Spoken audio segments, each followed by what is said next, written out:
Welcome to another installment of the Officialize Experience. I'm Kirk Cousins, joined by my co-host Kyle Schonewill. We're here leading into Week 17 for our final regular season game against the Chicago Bears. But first, we're fresh off of Christmas Eve and Christmas Day. Kyle, how was your Christmas? Merry Christmas to you. Mine was excellent. I got a chance to do a lot of the standard traditions we like to do. How was yours? Mine went well. It was uneventful because we've got just me, Julie, and Cooper. So it's just the three of us, no extended family within 500 miles of us. And we're just enjoying the three of us. And it's just such a grind right now going through the season that both Thanksgiving and Christmas, you just don't feel as a player the ability to relax. You're just kind of on edge, getting ready for the next game, knowing that you got to win it. And it's hard for me to like sit down, drink some eggnog, watch the Christmas parade and just relax. It just doesn't work. So, it's part of the deal. Someday I'll get my holidays back when I'm done playing football. But for right now, we just try to. But, we did have a Christmas Eve church service. That was fun, and spent some time with some teammates. We got our Christmas PJs on. So we tried to have a good time of it. But I noticed a video on social media of you guys singing Christmas carols with your whole extended family and your dad playing the piano. That was cool. Yeah, it was really fun. That was one of the traditions we've kept up over the years for whatever reason. But yeah, there's 18 of us now in my family. So all of us pile into this little room and my dad plays piano. It's actually pretty special. We go through a lot of secular classics and a lot of Christian classics. So there's a lot of good Christmas music happening there. I'll tell you what else happened, by the way. My wife and I flew from Nashville to Grand Rapids, and my wife had wrapped all her presents, and TSA through a checked bag, went through all of it and opened all the presents. Unwrapped them all. Come on. Don't get me started on airport security. Did you get a chance to watch any of the Office Christmas episodes? So that was a goal of Christmas Eve and Christmas Day, since we had a day and a half off, was to watch every episode from The Office that had a Christmas theme to it. And I did. I went right through from season 2 all the way through season 9. Some of them are just amazing, but I was surprised at how season 9 was not up to par. That was by far, it felt like a different show or a totally different episode style from all the other ones. So that was just the one takeaway I had, but the other ones are really good. I still think the scene with Kevin sitting on Michael's lap as Santa is maybe one of my favorite Office scenes of all time. So sit on my lap. Yeah.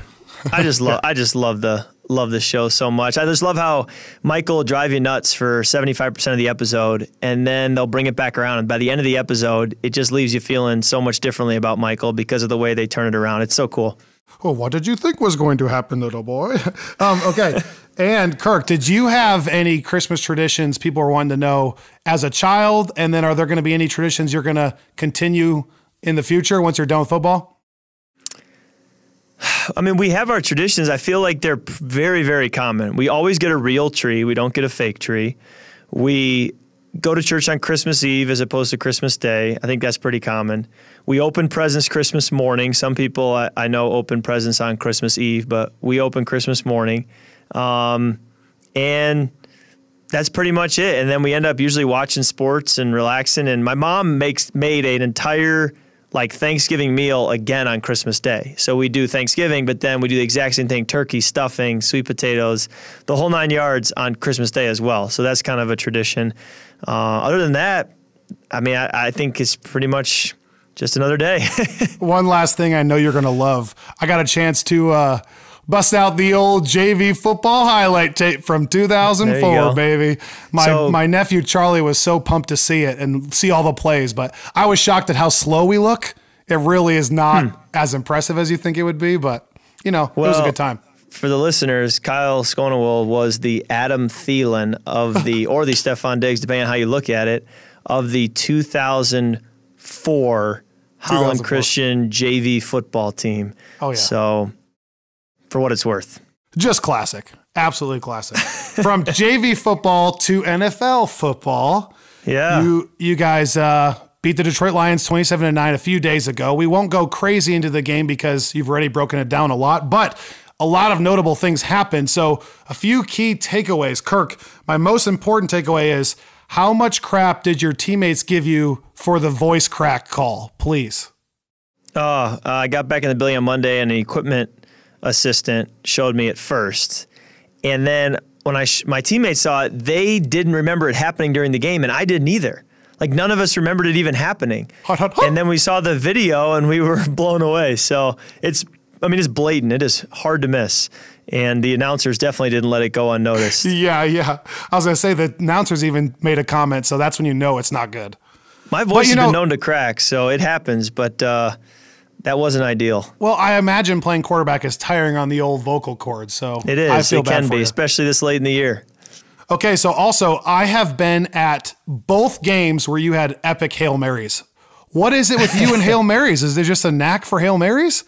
Well, that was the one we hit was it 7 years ago? So once every 7 years. I don't know that I call that a knack for them, but yeah, it's. I've learned when we practice them and then now running them in games, you need time because it doesn't work if you throw it early. They have to get to the end zone and be waiting for the ball for that then to be coming down towards them. And that takes time. And so you have to buy time. You have to run around, and you're not just going to drop back and stay in the pocket. So fortunately, I was able to kind of move out to my right, then move back into the pocket. And by the time I had done that, they were ready for the ball.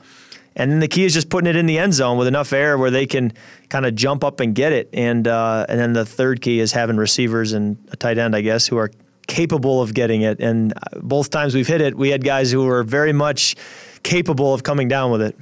I feel like the most shocking part for me was just how clean it was. Like, usually that's like guys are getting hit around or it gets tipped or the quarterback's getting hit while he throws it. You bought some time, and then Kyle just caught it like it was a normal play, and then that was it. Yeah, I think I was surprised how it was easier to buy time, but then the thing as a defensive player is, first of all, you can't get a pass interference because it's a spot foul in the NFL. So we would be on the 1 yard line with an untimed down to finish the half. So you cannot interfere. Right. And if you're not going to interfere, you literally have to out jump the highest jumper on offense. And that's hard to do too, especially, you may get like a receiver. I think Galladay was in there, but he's only one. So you still have a few guys who might get out jumped. And so it's just as much likely to throw an interception as it is to have a touchdown.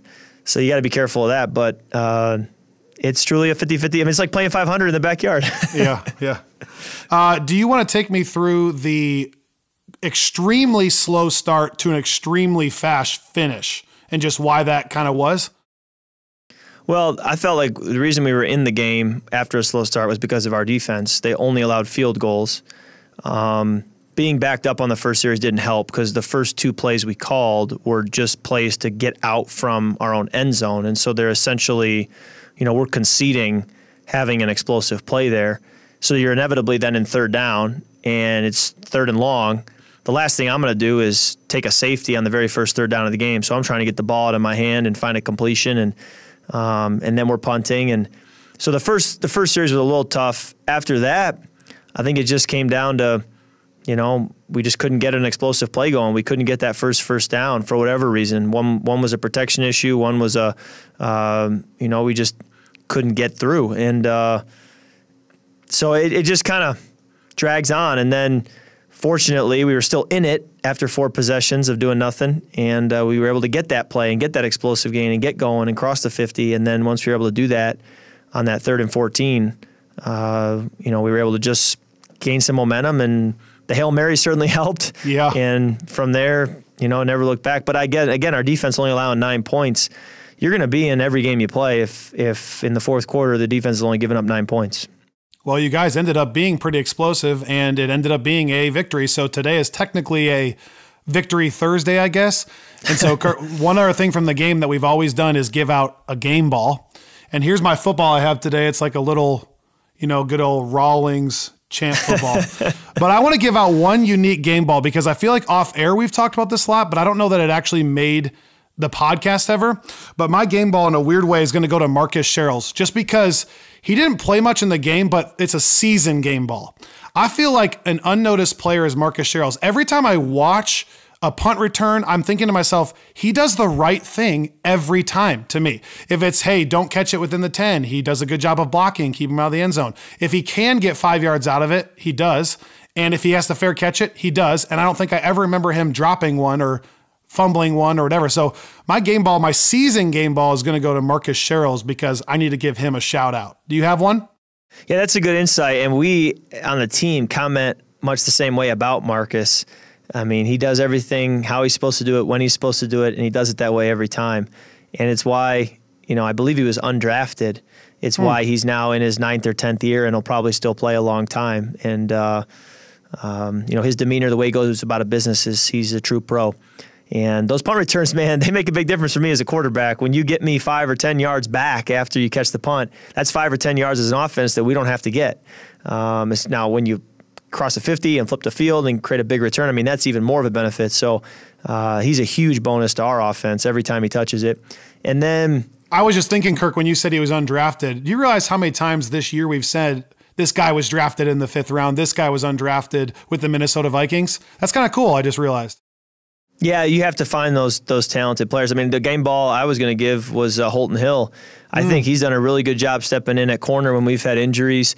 I think he can cover at a high level. And again, a guy who I believe was undrafted, when you can find people who can cover and hold up and you can trust and they weren't drafted, I mean, that's a huge advantage for your roster. And so I would say he's been a tremendous talent for us this year. And obviously Kyle Rudolph, the game he had, it was great to see him have so much production. And hopefully we can get all of our skill guys going in this last game, although it's a very good defense, so they'll be a challenge. It was another good victory for you guys, 2 in a row now. I got to go to the game, which was fun. My entire family road tripped in one Sprinter. There was like 10 of us in one Sprinter all the way over to Detroit, so that was fun. Awesome experience. Got to see the Hail Mary, got to see a Vikings win, and you playing well. So what more can I ask for on Christmas? So we got the Bears this week, Kirk, and it's obviously a very important game. Take me through the thought process of what it's like to be this far in the season, knowing win and you're in, lose and you go home. Yeah, we put ourselves in this position. We said for so many weeks that, we needed to win. We were in a playoff race, and with the way everything is shaken out, this is the position we put ourselves in. We fortunately are in the conversation. If we win, we're in. We don't have to wait on anybody else. We don't have to let anybody else prove it. We got to go out and win. But unfortunately, we haven't locked it up already. It's going to take week 17 to do that. And good thing is we're at home. We're playing a really good football team. And, if we play our best brand of football, we can be right there. And we've shown that all year long that we can be right there with anybody. But we got to do it all 3 phases for 4 quarters. Mm-hmm. I know you can't comment on this tons, but it's kind of a weird game in the fact that the Bears don't have tons to play for. You guys have everything to play for, but then also if you win, there's a chance you play them again next week. What is it like as a player knowing you may play a team 3 times in 1 year? I've never done it before, so this will be a first for me if it happens. I guess we'll cross that bridge when we come to it. And the way the NFL scheduled everything, I think all the games that impact one another are all being played at the same time. So while I know, like, if the Rams win, it affects the Bears situation or solidifies their place, and same with the Eagles-Redskins game with us. So being that we're all playing at the same time, I think we all go in there knowing that we got to take care of business. I think the Bears are going to have the same approach. And, if the Rams do lose and the Bears were to win, then they're saying we get a bye and we get another home playoff game. So they're going to feel really good about that. So, it's going to be a Week 17 game with everything on the line. I mean, it's going to feel like a playoff game, and I trust that U.S. Bank's going to be an electric atmosphere as it has been all year. And this is what you play for. This is exciting. It's this is why you work and do all the reps you do through OTAs and mini camp and training camp and through the regular season to get to this moment where you give yourself the chance to get in the dance. And then once you're in, as history has shown, anything can happen. No one's unbeatable. I'm pumped for this weekend. It's going to be a dope environment there. Hey, 2 weeks in a row now, the offense has kind of rolled a little bit, 68 total points in 2 weeks. What can you say about the job Kevin Stefanski has done so far? Well, I thought he's done a good job. The production alone, I think, would tell you that he's done a great job, and the staff as a whole. Losing Coach Sperano in July and then losing Coach Flip, we never really replaced those 2 people, and so we've pretty much had the offensive staff that we had in April, May, and June minus 2 people. And so it's put a lot of work on the people here on offense to get the game plans together and to have a good plan that's sound. And when you're down 2 staff members, that's not an easy thing. So I've been very impressed, pleased, want to really compliment the offensive staff for the work they've done in the last couple of weeks. And we got to keep it going. And this will be our biggest test yet in terms of the defense we're playing and what's at stake. Can't wait. Bart Scott style. Can't wait. I'm super pumped about it. So every week we ask fans, Kirk, to tweet us, as always, using the hashtag AskKirk. You're at Kirk Cousins 8. I'm Kyle Schonewill on Twitter. And I got a handful of questions again, and I think you're going to like some of these. So I got it narrowed down here, got it written down. Okay, I'm just going to blaze away. Here we go. Ready? Yep. Do you have any off-the-field talents that we don't know? And I want to help with this one, too, if you can't think of anything. I mean, I like to sing. Yep, you're pretty good singing. I don't play any instruments. No. You're really smart. I think you're really smart. You're really smart. I appreciate that. Thank you. Okay. Well, if you think of something, interject, okay? Yeah, I will try. Why do you wear your mouth guard on your bottom teeth? Do you?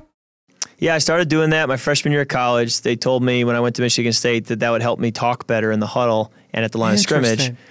And it'll still do the exact same thing as far as preventing biting your tongue or concussions or any of the things that wearing a mouth guard helps with. So I started wearing it on my lower, and I have ever since, and I love it. And I didn't realize that's not a mainstream thing. Like most guys in the NFL don't do that, but I find it makes a huge difference. And I would recommend it to anybody, especially quarterbacks out there, to wear a lower mouth guard instead. But I came to the NFL, I met Rex Grossman. He doesn't even wear a mouth guard. Oh, no. He said, I just play. I don't care. And I was like, wow, that's bold. So I'm a guy who likes to wear a mouth guard, and I think there are a lot of guys out there who don't even wear them. But if I'm going to wear one, it'll always be a lower, so it's just not in the way. That's like, to me, the hockey players that don't wear the mouth guard or the face mask thing. Yeah, I know. I'm like, what are you doing? You're taking pucks to the teeth. How fun there's can guys that like be? that who just shrug their shoulders and say, bring it on. And then there's also quarterbacks who wear an upper mouth guard, and I look at them and I'm like, how do you do that? Like I can only do it if it's a lower, but a lot of guys still wear an upper. Okay, the hard-hitting questions here on the Officialize Experience. Okay, this is the hardest hitting one we got. Ready? Do you keep your ketchup in the fridge or the pantry? Well, it's in the pantry until it's opened, and then it's in the fridge. Okay, that's what I thought too. So why is that a question? Do some people put it opened back in their pantry? I have no comment on that. I don't know. I thought it was a no-brainer. Got to keep it in the fridge. I might need to run another poll on that one and see if that's a thing. Okay, last question. This is kind of cool. Why did you want to do a podcast?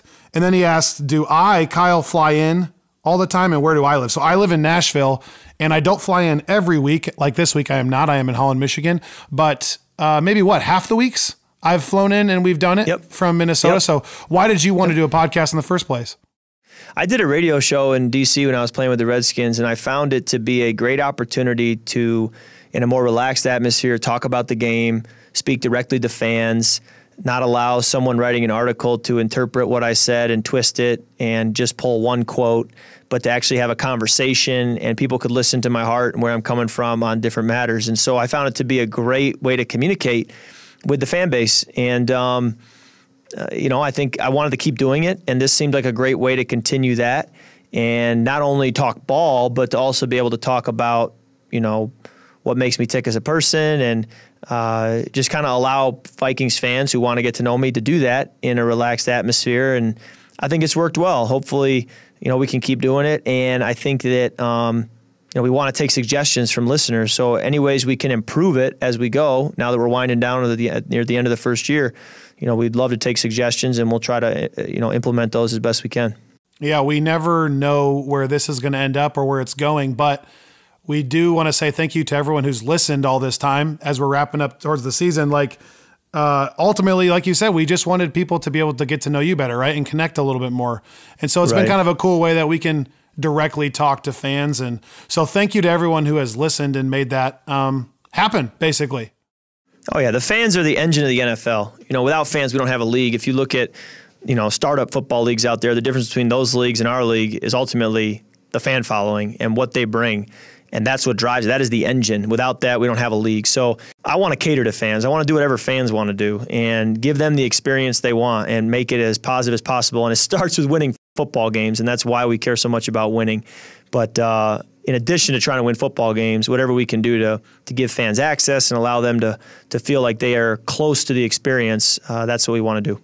Absolutely. So Just so everyone knows, we don't have a formulated plan yet for what's going to happen next week or going forward. We assume that if we win the game, we're going to keep going with this for the playoff run, and hopefully we can still connect with you guys. After that, we'll see what happens, but just stay tuned, and we possibly have some big things coming up in the future. So we're excited. Kirk, thanks for joining us. Let's go out and beat the Bears this week and have a huge victory Monday next week. That's really all I want for Christmas at this point.